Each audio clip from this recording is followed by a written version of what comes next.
Students, आप सभी को मेरा नमस्कार। और आज हम पढ़ने वाले हैं क्लास 10 अध्याय 4 द्विघात समीकरण। तो आपका द्विघात समीकरण क्या होता है इसके बारे में मैं आपको पहले ही बता देता हूं, और आपके जो अध्याय 4 में मुख्य इंपॉर्टेंट सूत्र होने वाले हैं उनको भी मैं नोट करवा देता हूं। तो जो स्टूडेंट चैनल पर नए हों वो चैनल को सब्सक्राइब जरूर कर लें, क्योंकि आपकी जो 10वीं की मैथ है उसका संपूर्ण सॉल्यूशन इसी चैनल पर प्रोवाइड कराया जाएगा, और बहुत ही सिंपल विधि के द्वारा। तो चलो हम पहले द्विघात समीकरण समझ लेते कि द्विघात समीकरण क्या है। तो आपका यह अध्याय 4 द्विघात समीकरण। तो आपका जो द्विघात समीकरण की परिभाषा है उसे मैं आपको पहले नोट करवा देता हूँ। तो आपकी जो द्विघात समीकरण है उसकी परिभाषा है ऐसा समीकरण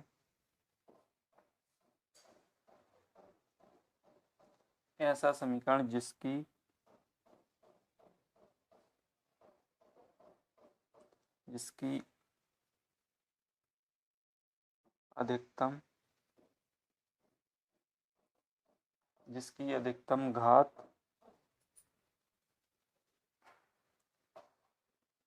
अधिकतम घात 2 हो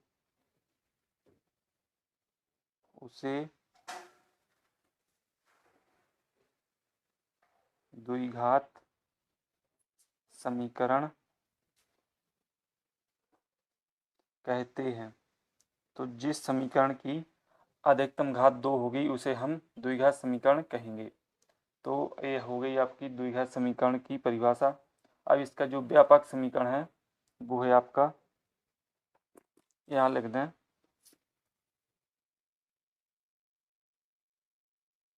द्विघात समीकरण का व्यापक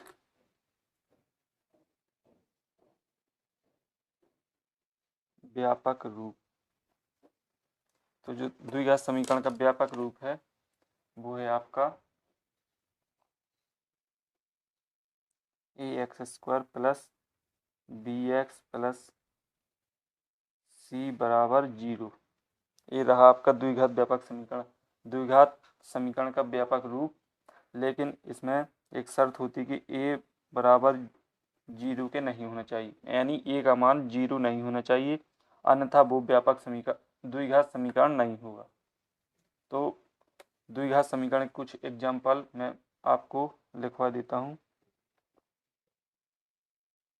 इसमें आपको बताना है कि कौन सा द्विघात समीकरण है कौन सा नहीं है। बराबर 0, दूसरा है 2x³ प्लस 5 बराबर 0, तीसरा है x प्लस 1 बराबर 0। तो स्टूडेंट्स आप देख सकते हैं पहला उदाहरण है, इसमें उच्चतम घात है 2, तो ये द्विघात समीकरण होगा। और दूसरा एग्जाम्पल है 2x³ प्लस 5, इसमें उच्चतम घात क्या है 3, तो ये द्विघात समीकरण नहीं होगा, क्योंकि इसमें उच्चतम घात क्या है 3 है, तो ये त्रिघात समीकरण होगा, तो ये द्विघात समीकरण नहीं होगा। और जो आपका x प्लस 1 है इसमें उच्चतम घात है 1, तो ये भी आपका द्विघात समीकरण नहीं होगा। तो ये रहे आपके द्विघात समीकरण के कुछ एग्जाम्पल। अब मैं आपको इस यूनिट में लगने वाले जो महत्वपूर्ण सूत्र है मैं उसे नोट करवा देता हूँ। तो आपका जो पहला सूत्र है, यहाँ इसे आप अपनी नोटबुक में नोट कर लें। जो आपका पहला सूत्र है वो है a प्लस बी का होल स्क्वायर। इसका फॉर्मूला होता है a² plus b² plus 2ab। और जो आपका दूसरा महत्वपूर्ण सूत्र है वो है आपका a² plus b² minus 2ab। और तीसरा मुख्य इम्पोर्टेंट सूत्र वो है आपका a³ plus b³ a³ plus b³ plus 3ab a plus b। ये रहा आपका तीसरा मुख्य इम्पोर्टेंट सूत्र। अब जो आपका चौथा मुख्य इम्पोर्टेंट सूत्र है वो है आपका a³ minus b³ minus 3ab minus a minus b। ये रहा आपका तीसरा मुख्य इम्पोर्टेंट सूत्र। तो अब हम चलते हैं प्रश्न वाली 4.1 की ओर। जो आपकी प्रश्नावली 4.1 है उसमें आपका जो पहला क्वेश्चन है उसमें है जांच कीजिए कि क्या निम्न द्विघात समीकरण है। तो आपको इसमें यह बताना है कि कौन सा द्विघात समीकरण है कौन सा नहीं है। तो हम पहला क्वेश्चन सॉल्व कर लेते हैं। तो जो आपका पहला क्वेश्चन है वो है आपका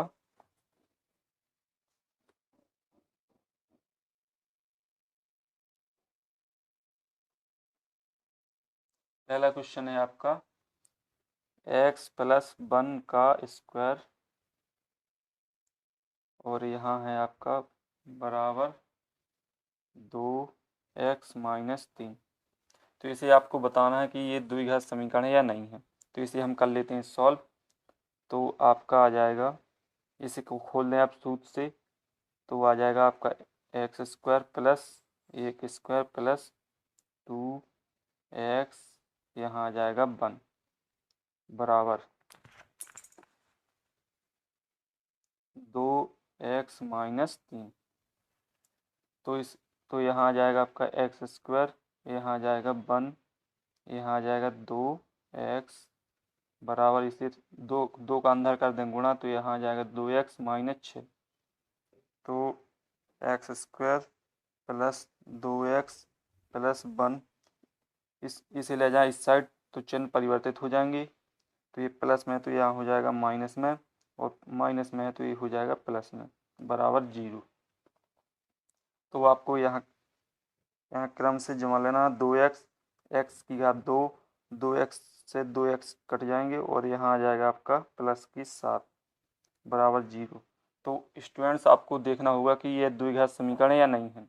तो इसमें उच्चतम घात क्या है, 2 है, तो ये द्विघात समीकरण हुआ। नीचे लिख सकते हैं अतः यह द्विघात समीकरण है। ये आपका हो जाएगा आंसर। अब इसके बाद आपका जो दूसरा क्वेश्चन है,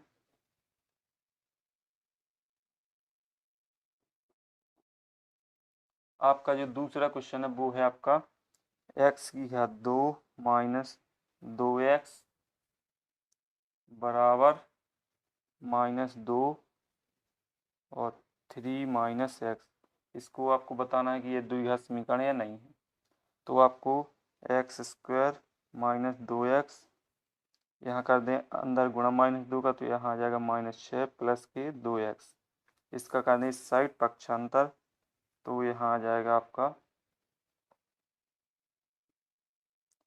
यहाँ आ जाएगा प्लस का 6 माइनस के 2x बराबर 0। तो यहाँ x², यहाँ 2 से 2x कट जाएंगे, वो जुड़ जाएंगे सॉरी, क्योंकि माइनस के है माइनस के, तो माइनस के 4x प्लस 6 बराबर 0। तो आपको ये देखना कि यह द्विघात समीकरण है। तो हाँ, यह द्विघात समीकरण, क्योंकि इसकी उच्चतम घात क्या है, 2 है। तो यहाँ लिख दें अतः यह है द्विघात समीकरण है। ये आपका हो जाएगा आंसर। बहुत ही सिंपल है। और जो स्टूडेंट चैनल पर नए हैं वो चैनल को सब्सक्राइब जरूर कर लें और वीडियो को लाइक भी कर दें। तो आपका जो तीसरा क्वेश्चन है,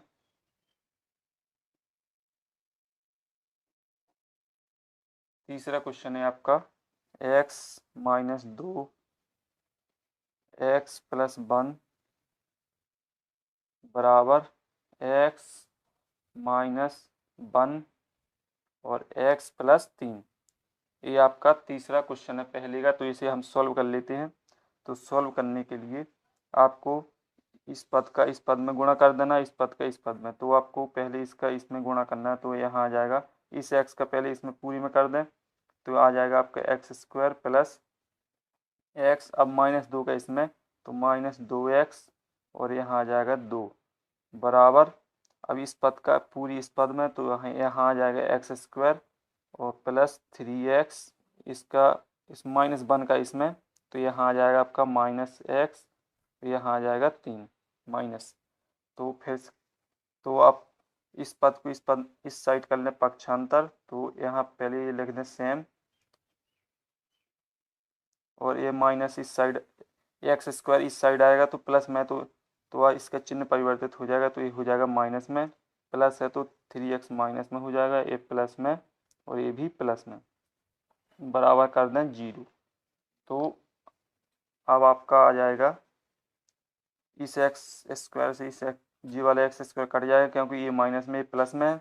अब आपको देखना है प्लस सिर्फ एक्स की, तो एक्स का प्लस का ये है, एक ये है, तो यहाँ हो जाएगा आपका 2x और माइनस 2x ये है, 3x ये, तो आपका ये हो जाएगा 5x और यहाँ आ जाएगा आपका प्लस का 3 माइनस का 2, तो यहाँ आ जाएगा +1 बराबर 0। तो यहाँ हो जाएगा आपका -3x +1 बराबर 0। तो आपका ये द्विघात समीकरण होगा। तो ये आपका द्विघात समीकरण नहीं होगा, क्योंकि इसकी उच्चतम घात क्या है, 1 है। तो यहाँ लग दें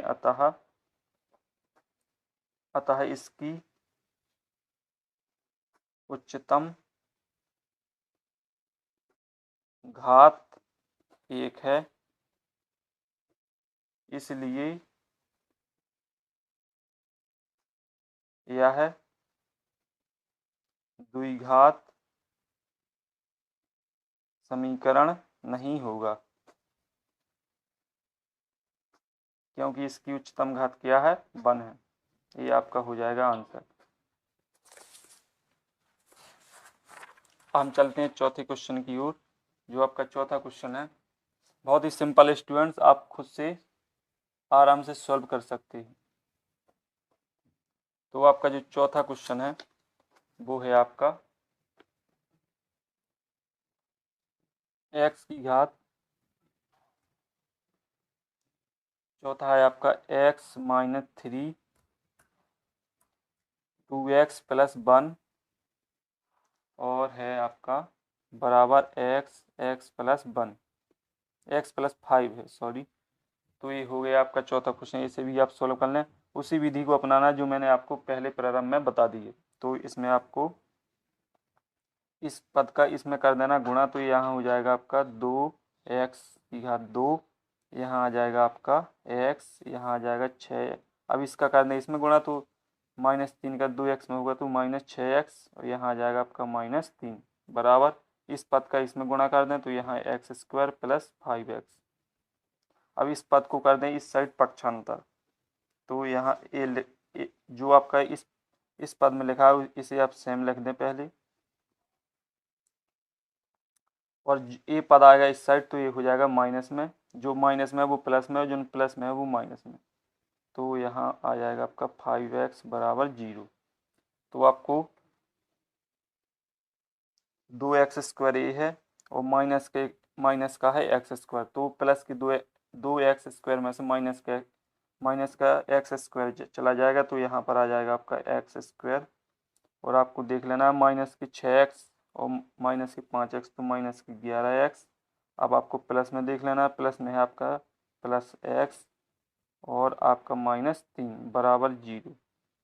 तो आपको x² यहाँ आपको लिख लेना है +x और +x, सॉरी, यहाँ पर आपको -11x में से प्लस की x घटा देना, तो यहाँ पर आ जाएंगे आपके -10x और -3 बराबर 0। तो इसमें आपकी उच्चतम घात 2 है, तो ये आपका द्विघात समीकरण होगा। इसके बाद चलते हैं हम जो आपका पांचवा क्वेश्चन है वो भी काफ़ी सिंपल है, मैं आपको बता देता हूँ। कौन सा, मैं आपको बता देता हूँ छठवां क्वेश्चन। तो आपका जो छठवां क्वेश्चन है, जो आपके क्वेश्चन है वो सेम है, आप सेम से खुद सॉल्व कर सकते हैं।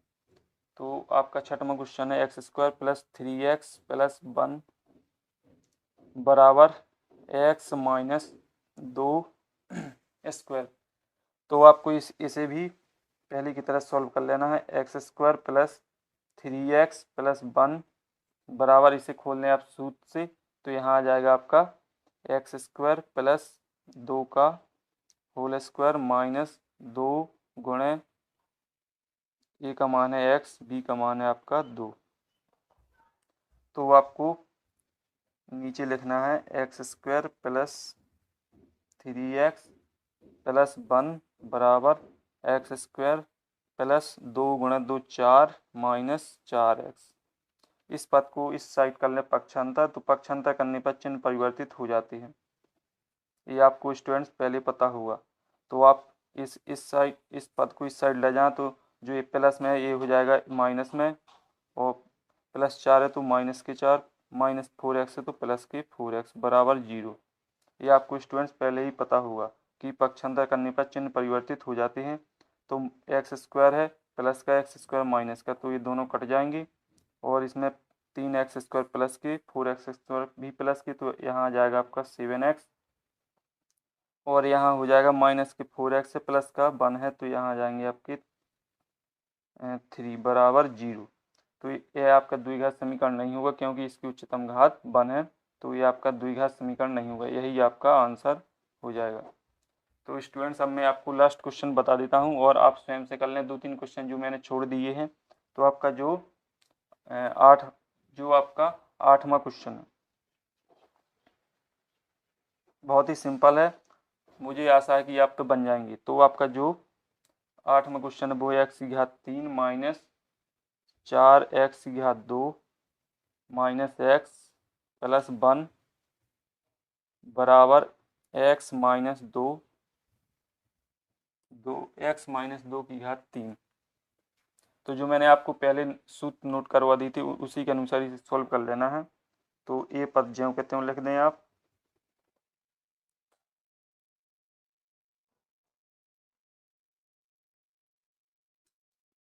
और इसे खोल दें आप सूत्र से। तो यहाँ आ जाएगा आपका x की घात 3, यहाँ आ जाएगा आपका 2 की घात 3, और यहाँ आ जाएगा आपका -3। ए का मान है आपका x, बी का मान है आपका 2, और इनटू में लिख देना आपको a माइनस बी यानी x माइनस 2। आपको सूत्र पहले मैंने नोट करवा दी थी, आपको इसमें सूत्र लगा देना है a माइनस बी की घात 3 का सूत्र लगा देना, क्योंकि ये माइनस में यदि प्लस में होता तो आपका a प्लस बी की घात 3 का सूत्र लगता। तो स्टूडेंट्स आपको समझ में आ गया होगा। तो आप नीचे चलते हैं, तो यहाँ आपको सेम कर देना है माइनस एक्स प्लस 1, यहाँ आ जाएगा x की घात 3, यहाँ आ जाएगा आपका 2 दूनी 4 दूनी 8, यहाँ आ जाएगा आपका 6x x माइनस 2। तो आप फिर से सॉल्व करें, x की घात 3 माइनस 4x की घात 2 माइनस x प्लस 1 बराबर x की घात 3 माइनस 8। इस माइनस 6x का अंदर कर दें गुणा, तो यहाँ आ जाएगा आपका minus 6x square plus 12x। अब इस पद को इस साइड कर दे पक्षांतर, तो चिन्ह परिवर्तित हो जाते हैं। स्टूडेंट्स आपको पहले मालूम होगा। तो आपके यहाँ हो जाएगा आपका x की घात 3 minus 4x square minus x plus 1। अब जो इस साइड पद है उनको कर दें इस साइड पक्षांतर, तो ये x की घात 3 प्लस में, तो यह हो जाएगा माइनस में। आपके ओनली चिन्ह परिवर्तित हो जाएंगे और आपका कुछ नहीं होगा। जो आप पक्षांतर करेंगे तो उसमें आपके चिन्ह परिवर्तित हो जाते हैं। अब आप काट दें सेम पद को सेम पद से, यदि कटते हैं नहीं तो आप लिख दें। तो x की घात 3 प्लस में है, x की घात 3 माइनस में, तो ये पद कट जाएंगे। आपका माइनस 4x की घात 2 और प्लस की x की घात 2 है, तो 6 प्लस की 6, जो 6x की घात 2 ये प्लस में, ये है माइनस में, तो ये यहाँ आ जाएंगे आपके 2x की घात 2 प्लस की माइनस x है और माइनस की 12x है, तो यहाँ आ जाएंगे आपके कितने प्लस के वो माइनस के 13x, और यहाँ प्लस का x है, यहाँ 9 है, तो यहाँ आ जाएंगे आपके 9 बराबर 0। तो आपकी इस समीकरण उच्चतम घात 2 है, तो ये आपका द्विघात समीकरण होगा। तो ये रहा आपका आंसर। तो आप स्टूडेंट बहुत ही सिंपल तरीके से पता कर सकते हैं कि कौन सा आपका द्विघात समीकरण है कौन सा नहीं है। तो आपको जिस समीकरण में उच्चतम घात 2 मिल जाए वह द्विघात समीकरण होगा, अन्यथा नहीं होगा। तो ये रहे आपके पहले क्वेश्चन की संपूर्ण हल। अब हम चलते हैं दूसरे क्वेश्चन की ओर। तो आपका जो दूसरा क्वेश्चन है वो है आपका निम्न स्थितियों को द्विघात समीकरण के रूप में निरूपित कीजिए। तो आपका दूसरे क्वेश्चन का पहला क्वेश्चन है, एक आयताकार भूखंड का क्षेत्रफल 528 मीटर स्क्वायर है, क्षेत्र की लंबाई मीटर में है, क्षेत्र चौड़ाई के 2 गुने से 1 अधिक है, हमें भूखंड की लंबाई चौड़ाई ज्ञात करनी है। तो आपकी जो लंबाई चौड़ाई के 2 गुने से 1 अधिक है और हमें भूखंड की लंबाई चौड़ाई ज्ञात करनी है। तो हम इसे सॉल्व कर लेते हैं।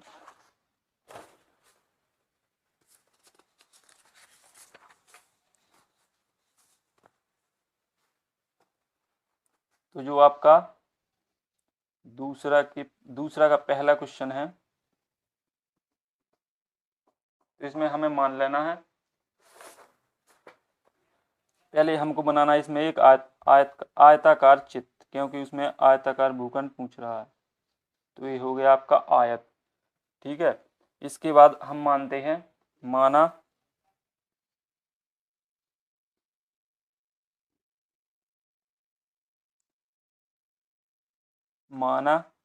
चौड़ाई बराबर x मीटर।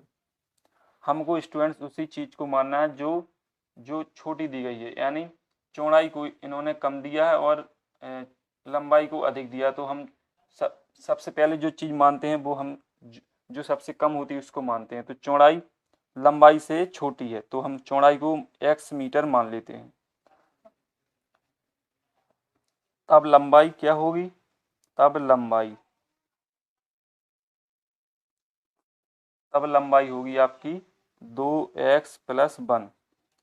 जो आपका क्वेश्चन बोल रहा है स्टूडेंट्स, क्वेश्चन ने बोला है कि जो आपकी लंबाई है वो चौड़ाई से 2 गुनी से 1 अधिक है। तो यदि आपकी चौड़ाई है x, तो आपकी लंबाई क्या हो जाएगी? 2 गुनी यानी 2x, और 1 अधिक है तो प्लस में 1। ये आपका क्वेश्चन बोल रहा है।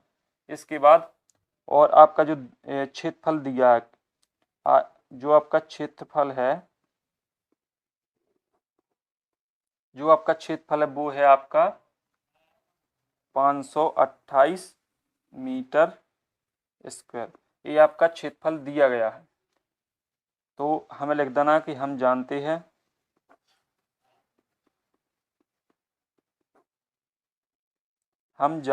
हैं कि आयत का क्षेत्रफल क्या होता है? आयत का क्षेत्रफल बराबर होता है लंबाई गुणे चौड़ाई। तो आपका क्षेत्रफल है 528 बराबर लंबाई क्या है आपकी? लंबाई है 2x + 1 और चौड़ाई है आपकी x। तो इसे कर लें आप सॉल्व।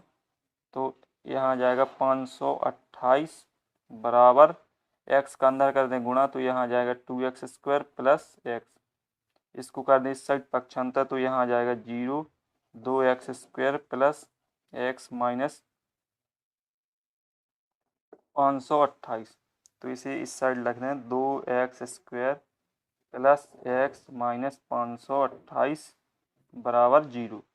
तो इसमें आपको ये बताना है कि यह द्विघात समीकरण या नहीं है। तो आपकी उच्चतम घात क्या है? 2 है इसमें, तो ये आपका द्विघात समीकरण होगा। तो ये रहा आपका आंसर। और जो आपका दूसरा क्वेश्चन है, दो क्रमागत धनात्मक पूर्णांकों का गुणनफल 306 है। चलो मैं आपको क्वेश्चन बता देता हूँ। जो आपका दूसरा क्वेश्चन है, दो क्रमागत धनात्मक पूर्णांकों का गुणनफल 306 है, हमें पूर्णांकों को ज्ञात करना है। तो इसमें जो क्वेश्चन है, एक बार फिर से रिपीट कर लें। दो क्रमागत धनात्मक पूर्णांकों का गुणनफल, यानी यदि दो क्रमागत पूर्णांक धनात्मक पूर्णांक हमें ज्ञात हो जाए, तो उनका जो आप गुणनफल करेंगे वो कितना है? 306। तो इसे भी हम सॉल्व कर लेते हैं और बाद में हमें पूर्णांकों को ज्ञात करना है। तो जो आपका दूसरा क्वेश्चन है वो है आपका, इसमें बोल रहा है कि दो क्रमागत धनात्मक पूर्णांकों का गुणनफल। तो हमें पहले मानना होगा दो क्रमागत संख्या। तो माना, यहाँ लिख दें, माना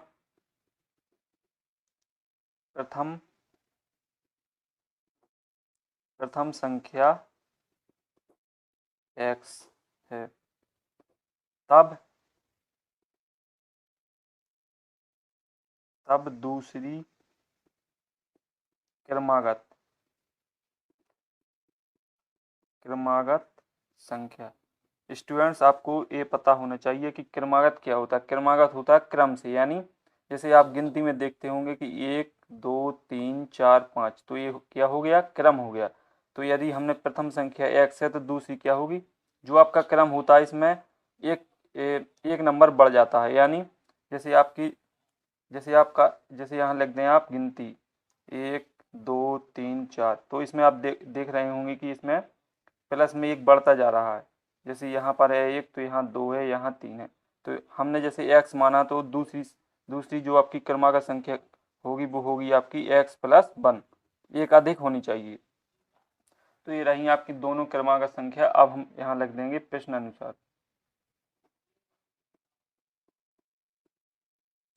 प्रश्न अनुसार जो आपकी दोनों क्रमागत संख्या उनका गुणनफल आपको दिया गया है प्रश्न में 306, तो हम इनका कर देते हैं गुणा। तो x इंटू x+1 बराबर 306, तो आप इनका कर दें गुणा। तो आप जैसे इनका करेंगे गुणा तो आपको द्विघात समीकरण मिल जाएगा।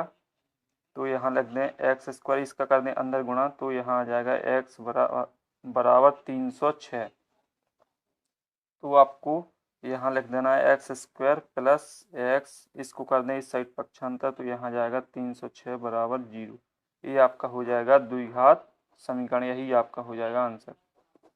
इसके बाद आपका जो तीसरा क्वेश्चन है वो भी काफ़ी सिंपल है। और स्टूडेंट्स, ये क्वेश्चन काफ़ी महत्वपूर्ण है, और जिस विधि के द्वारा मैं आपको बता रहा हूँ, यदि इस विधि को आप अपनाते हैं तो आपको पूरे मार्क्स आने वाले हैं, और साथ ही आप पे इस विधि के द्वारा क्वेश्चन भी बन जाएंगे। तो आपका जो तीसरा क्वेश्चन है, रोहन की माँ उससे 26 वर्ष बड़ी है। जो रोहन की माँ है वह रोहन से कितनी बड़ी है, 26 वर्ष। तो हम जो हम सॉल्व करेंगे इस क्वेश्चन को, तो हम पहले जो चीज़ छोटी है उसे हम मानते हैं। तो स्टूडेंट्स, इसीलिए मैंने आपको पहले समझा दिया था कि रोहन की माँ उससे 26 वर्ष बड़ी है। उनकी आयु का गुणनफल, उनकी आयु का गुणनफल अब से 3 वर्ष पश्चात में क्या होता है, प्लस हो जाता है। तो इसमें 3 वर्ष पश्चात बोल रहा है, 360 हो जाएगी। हमें रोहन की वर्तमान आयु ज्ञात करना है। तो इसे हम चलो करते हैं हल।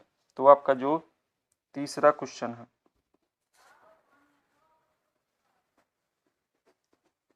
तो आपको जो चीज़ छोटी होती है उसे हम पहले मानते हैं। तो माना रोहन की आयु क्या है आपकी, x वर्ष। तब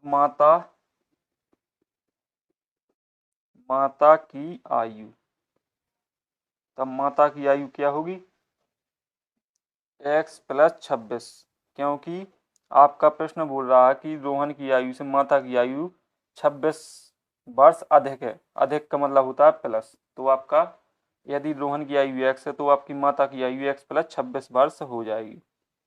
ये आपका प्रश्न बोल रहा है।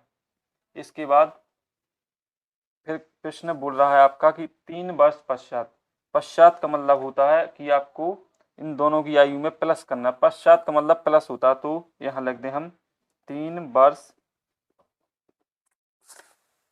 3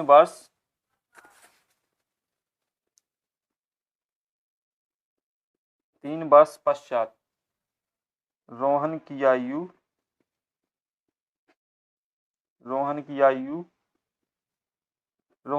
पहले थी x, और 3 वर्ष के पश्चात हो जाएगी x+3 वर्ष। और जो माता की आयु है, माता की आयु पहले थी x+26, तो 3 वर्ष पश्चात हो जाएगी x+26+3 वर्ष।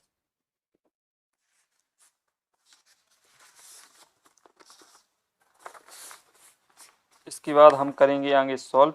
तो यहाँ आपको थोड़ी अब देख लें, यहाँ लिखना है आपको प्रश्न अनुसार। तो आपका जब प्रश्न बोल रहा है,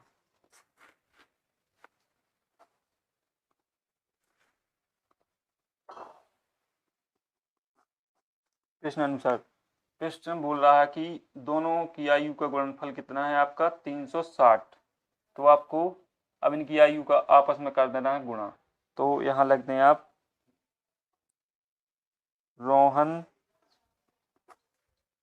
रोहन की आयु गुणे माता की आयु।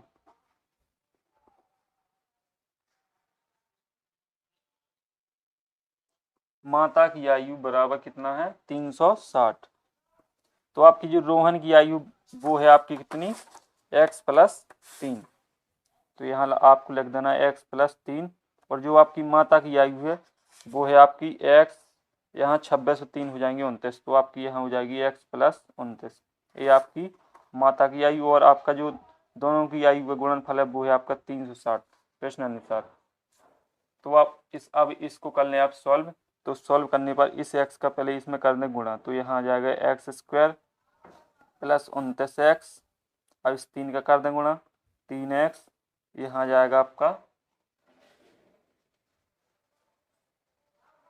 इसका करें तो 9 मीटर 9×3 = 27, हाँ सलाइन 2 और 3 दूनी 6, 6 और 2 8, 87 बराबर 360। तो यहाँ आ जाएगा x स्क्वायर प्लस 29 और 3 32x। यहाँ आ जाएगा प्लस 87 माइनस 360 बराबर 0। तो आपका आ जाएगा x square plus 32x minus 183 बराबर 0। ये आपका हो जाएगा आंसर। अब आपका जो चौथा क्वेश्चन है वो भी काफ़ी सिंपल है और काफ़ी इम्पोर्टेंट है। तो आपका जो चौथा क्वेश्चन है, एक रेलगाड़ी 480 किलोमीटर की दूरी समान चाल से तय करती है। तो जो रेलगाड़ी है वो 480 किलोमीटर की दूरी समान चाल से तय करती है। यदि इसकी चाल 8 किलोमीटर प्रति घंटा कम होती तो वह उसी दूरी को तय करने में 3 घंटा अधिक लेती। हमें रेलगाड़ी की चाल ज्ञात करनी है। तो आपका जो चौथा क्वेश्चन है इसमें आपको, जैसे ये है आपकी रेलगाड़ी, इसमें आप चित्र बना ले तो काफ़ी समझ में आ जाएगा। ये आपकी रेलगाड़ी है। तो आप मान लें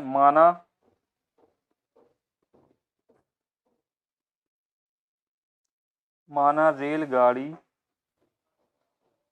रेलगाड़ी की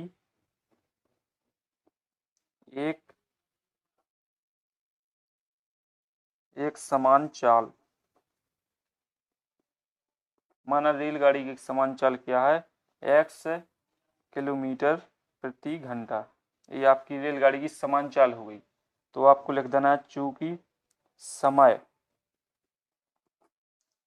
t बराबर क्या होता है दूरी बटे चाल। ये रहा आपका समय। अब यहाँ लिखना है आपको प्रश्न अनुसार।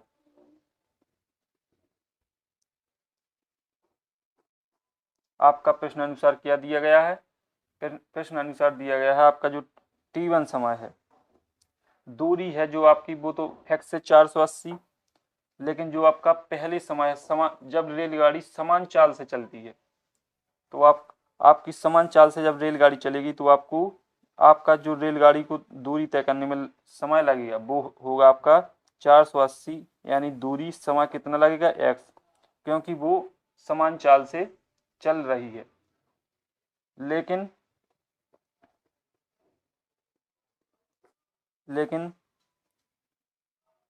प्रश्न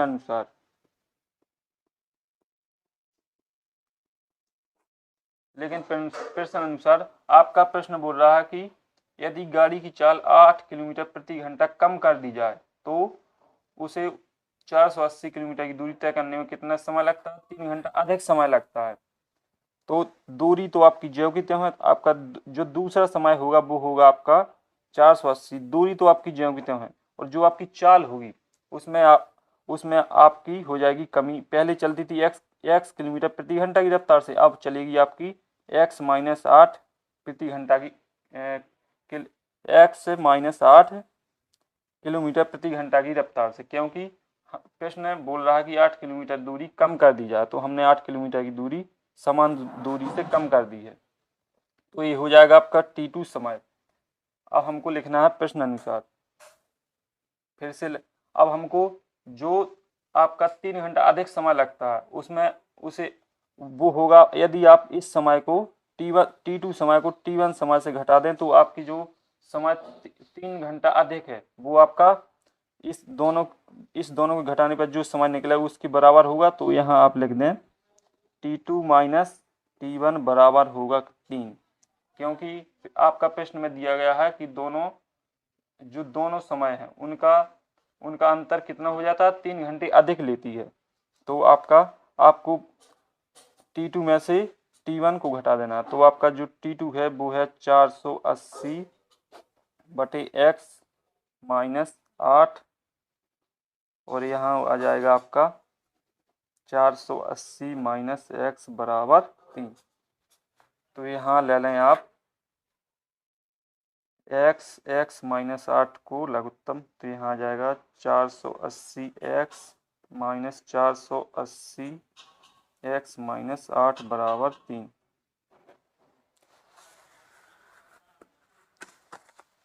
तो यहाँ कर लें आप सॉल्व, तो यहाँ आप 480 से 480x माइनस इसका अंदर कर दें गुणा, तो यहाँ 480x और यहाँ आ जाएगा आपका प्लस, यहाँ आ जाएगा आपका प्लस 3840। आप गुणा कर लें, 480 8 में मैंने पहले गुणा कर लिया था, और यहाँ आ जाएगा आपका 3x -8।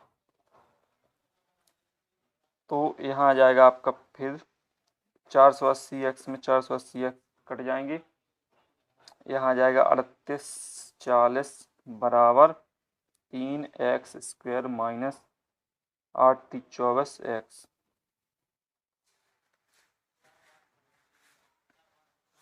इसके बाद आपका जो आपका राइट आंसर होगा वो होगा आपका 3x स्क्वायर माइनस 24x। इसको ले जाए इस साइड तो ये हो जाएगा माइनस में बराबर 0। ये आपका हो जाएगा आंसर। तो काफ़ी सिंपल है, मैंने आपके संपूर्ण क्वेश्चन सॉल्व करवा दिए हैं। यदि स्टूडेंट्स वीडियो अच्छा लगा हो तो वीडियो को लाइक ज़रूर कर दें, और जो स्टूडेंट चैनल पर नए हों वो चैनल को सब्सक्राइब कर लें, क्योंकि संपूर्ण जो आपकी 10वीं की संपूर्ण मैथ है उसका संपूर्ण सॉल्यूशन इसी चैनल पर बहुत ही सरल विधि के द्वारा मिलने वाला है। तो अगले वीडियो में फिर मिलते हैं, तब तक के लिए आप सभी स्टूडेंट्स को जय हिंद जय भारत।